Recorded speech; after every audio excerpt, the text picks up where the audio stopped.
while we request Dr. Vijay Lakshmi Gupta to please stay back for her keynote address.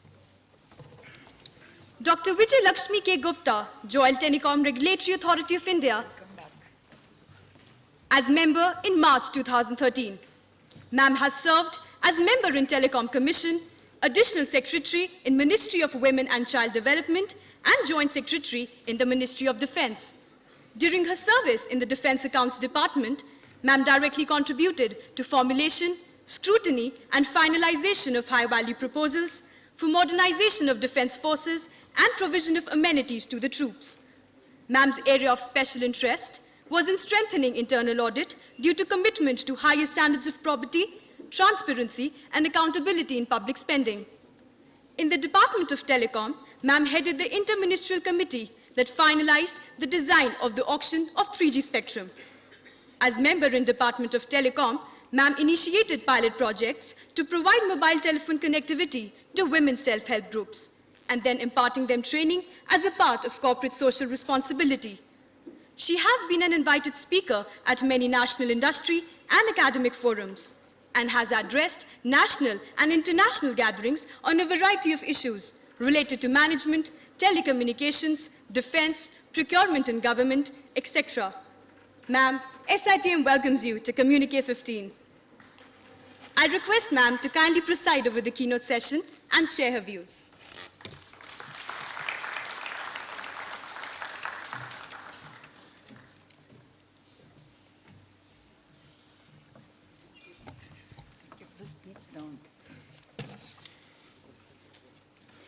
Good morning, ladies and gentlemen. It's a matter of great happiness for me to be present here among all of you at this 15th Communique 15, 5th International Telecom Seminar being organized by the Symbiosis Institute of Telecom Management. And I would like to especially thank Dr. Mazumdar and Professor Patil. In fact, I must say I almost blackmailed them to invite me today because I love the city of Pune and I wanted to come back to Symbiosis after a very, very long time. And I know that all of you have a lot of questions from a regulator, so that's the reason why I made myself bold to come over today. I have come to know that this vibrant event attracts national and international speakers, delegates from companies, students and representatives from the various other organizations. Looking at the program of the Communique 5th International Telecom Seminar, I am happy to note that we are touching on important topics like monetizing data and revolutionizing digital and smart technologies. India, as Professor Patil has already said, and I have also told him that he has said the keynote address so beautifully, as he said about internet, mobility and connectivity, we need to touch each and every citizen of our country, especially in the rural villages with this. And voice connectivity, as you are all aware, we have touched 980 million as far as mobile connectivity is concerned, as per the Telecom Regulatory Authority's recent reports. Similarly, data analytics, data dicing, and slicing seem to be the new buzzword, and therefore deliberating on the topic of monetizing the big data is quite prescient. Simple data is of little use until it is presented and utilized intelligently, and I'm sure that all such issues would be discussed in this session. Recently, I had attended an ITU seminar on monetizing big data, which was held in Mexico. And I remember that the kind of importance which is being given to big data monetizing is tremendous and humongous all over the world. Because when you just hit your button and you are on the internet, you really don't know what information is being collected about you and how much of that information is being utilized for various different purposes. And I do remember about Internet of Things, as Professor Patil said, it is so all-pervasive that all of us who understand the 5 elements of nature, the Panchabhutas, internet has also become an element actually, because it has become so all-pervasive. Similarly, on big data, unlike, even the natural resources, like if you see when you mine petroleum or coal, they are all exhaustible. But big data is something which is an inexhaustible resource, because the kind of usage of the same data which can be utilized for various different purposes. Because if we collect information even about simple things like what you like and which are the websites which you serve, one could understand so much about you as a person that that same data can be used and reused for so many purposes. That's the reason why big data monetization is a very, very important topic and I'm very happy to see that there is a whole session which is being put on to that. Initially, as the organizers are aware, I was supposed to be chairing the session on the mobile banking and the inclusion of financial services. And apart from the fact that I come from a defense finance background, basically a finance background, I have always believed as not just as member in the Telecom Regulatory Authority today for the last 2.5 years or so, but even as member finance in the Telecom Commission. And my friends from the sector are already here, and I always believe that ultimately it is the bottom line, which is money, which is most important. And everything finally comes down to that. That's what I was talking to my friends just before the session. But what really happens is, if the telecom revolution does not touch everybody, if there is no inclusive growth, as Professor Patil said, India is a land of villages. What really happens to the unincluded, the people who are marginalized and not included? So I have decided that apart from the fact that I'm not going to be during that particular session, this keynote address I will put on financial inclusion itself, which is a topic which is really very close to my heart. All of you are aware that Franklin Roosevelt had rightly said, the test of our progress is not whether we add more to the abundance of those who have much, but it is whether we provide enough for those who have too little. 70% of the Indian population is living in villages, and India being called as a land of villages, it is important that we reach out to that segment, and I strongly feel that ICT can play a major role in this regard. The Committee on Financial Sector Reforms that was chaired by Dr. Raghuram Rajan before his appointment of the Governor of RBI had defined financial inclusion as universal access to a wide range of financial services at a reasonable cost. These include not only banking products, but also other financial services such as insurance and equity products. Similarly, the Committee on Financial Inclusion chaired by Dr. Rangarajan defined financial inclusion as the process of ensuring access to financial services and timely and adequate credit where needed by vulnerable groups such as the weaker sections and low-income groups at an affordable cost. The key point is to be noted is the access to financial services to the marginalized sections of the society. However, one may ask the question, that is, why is financial inclusion important? It is important because it broadens the resource base of the financial system by developing a culture of savings among the large segment of rural population and plays its own role in the process of economic development. By bringing low-income groups within the perimeter of formal banking sector, financial inclusion protects their financial wealth and other resources in exigent circumstances. Financial inclusion also mitigates the exploitation of vulnerable sections by usurious money lenders by facilitating easy access to formal credit. Globally, more than 2 billion adults do not have a formal bank account, most of them in developing economies. Low levels of financial inclusion represent a barrier to socio-economic development. In India, 41.3% of the households do not have a bank account, and only 54.4% of rural households had access to banking services as per the census data. At the same time, reach of mobiles has become ubiquitous in our lives. There were more than 980.180 million mobile subscribers at the end of June 2015, out of which 417.85 were residing in the villages.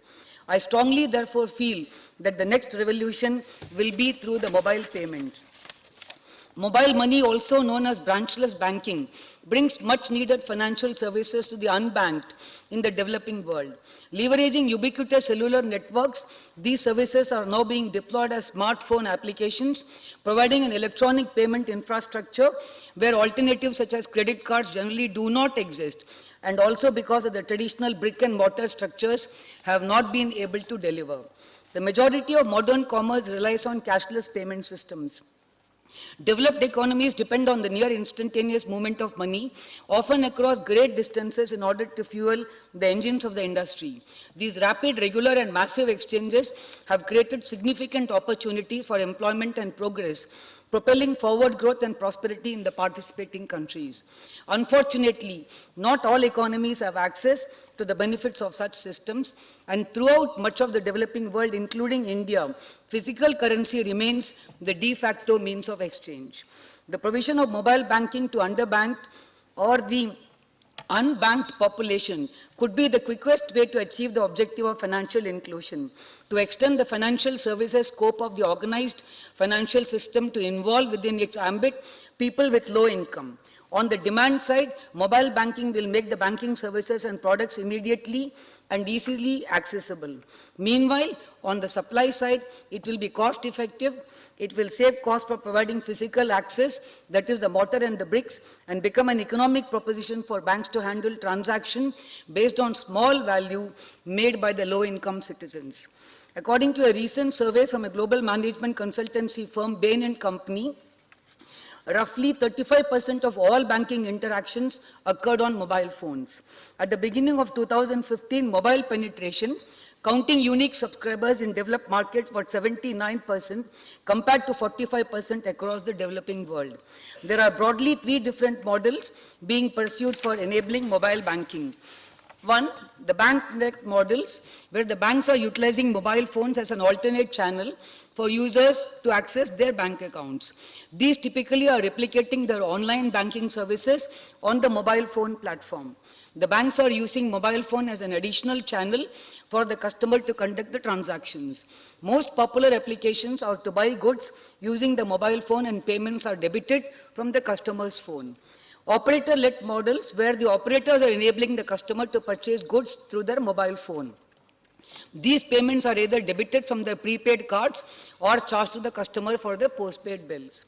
Hybrid models are those when mobile operator have in some form tied up with a large national bank to offer mobile banking services, and is often called third-party or independent model. This kind of relationship provides sufficient leverage in creation, distribution, and maintenance of services. These models usually have a smaller reach than a bank-led or an operator-led model. As opposed to the mobile banking, mobile payment is a mode of payment using mobile phones and differs from mobile banking. Instead of using methods like cash, check, and credit card, a customer can use a mobile phone to transfer money or to pay for the goods and services. A customer can transfer money or pay for goods by sending an SMS using a Java application over GPRS, a WAP service, or IVR, or other mobile communication technologies. In India, this service is bank-led. Customers wishing to avail themselves of this service will have to register themselves with banks to provide this. Currently, this service is being offered by several major banks and is expected to grow further. Mobile wallets are prepaid payment instruments that involve the holder paying in cash for a corresponding amount of credit to be loaded onto his mobile wallet. This stored credit can then be used for the purchase of goods and services for the transfer of funds. One advantage of this model is that it can be implemented for any mobile connection, even when the customer does not have a bank account or has not signed up for a mobile payment service with this bank. Mobile wallet option is growing rapidly in India, and consumers are becoming comfortable saving their cards and keeping money in these wallets. Examples of mobile wallets include Paytm, Vodafone's M-Pesa, Airtel's Airtel Money, and similar services launched by other mobile service operators. According to a recent report by Growth Praxis, the market for mobile-enabled payments in India has grown more than 15 times to reach its current size of US $1.4 billion by the end of financial year 15, from US $90 million at the end of financial year 12. To avail the service of a mobile wallet, a user should have a smartphone and then an internet connection. To fuel mobile wallet adoption, companies have even opened offline stores where people who do not have credit debit cards can pay and recharge their accounts. Therefore, attempts are being made across the industry for mobile wallet awareness to get as many users as possible. The future of mobile payments in India will also be largely shaped now by the payments bank licenses recently issued by the RBI. It has issued such licenses to 11 companies, and this includes telecom companies like Vodafone, Airtel, non-banking financial companies like Cholamandalam Distribution Services Limited, large conglomerates like Reliance Industries and Aditya Birla Nuvo, and individuals like Vijay Shekhar Sharma, founder of Paytm, and Dilip Sanghvi, managing director of Sun Pharmaceuticals. The Department of PF Post, Finopaytech, Tech Mahindra and National Security Depository Limited have also made the cut among these 11. Trading a cautious path, the RBI has presently not allowed these entities to lend, but they can definitely be instrumental moving towards cashless economy. What has TRAI done to facilitate the mobile banking? TRA has mandated the banks to use SMS, IVR, USSD, while WAP, mobile applications and STK are optional. USSD and SMS have proven to be very popular and successful models of communication in the developing countries, as it needs a basic mobile device, not necessarily a smartphone or a feature phone, that is easy to use and comparatively cheap. TRAI in the mobile banking quality of service regulations has also specified the response times for the communication models. Through the 56th Amendment of the Telecommunication Tariff Order, we have mandated a ceiling of ₹1 rupee 50 paisa per USSD session in 2013. A lot of water has flown under the bridge since then, and we are considering revisiting this ceiling once again. To conclude, I strongly feel that the recent growth of digital financial services has allowed millions of people who are otherwise excluded from the formal financial system to perform financial transactions relatively cheap, secure, and reliably. Digital financial services can expand the delivery of basic financial services to the poor through these new technologies like mobile phone, electronic money, and new channels such as retail agents. These channels can drastically drive down costs for customers and service providers, opening the door to remote and unserved population. The benefits of digital finance extend will beyond conventional financial services and can be a powerful tool and an engine for job creation in a developing country. I'm sure that the deliberations in the various sessions will be very productive, and the outcome of these can form the inputs for policy making. I would really look forward to the conclusions of this next 2 days of your discussions so that we can take it forward in TRA wherever we can. I wish you all the best for the success of this event. Thank you very much.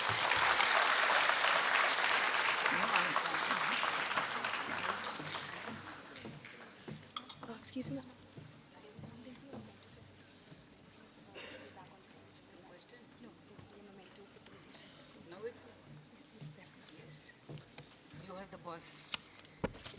Thank you, ma'am, for sharing with us your valuable experiences and insights.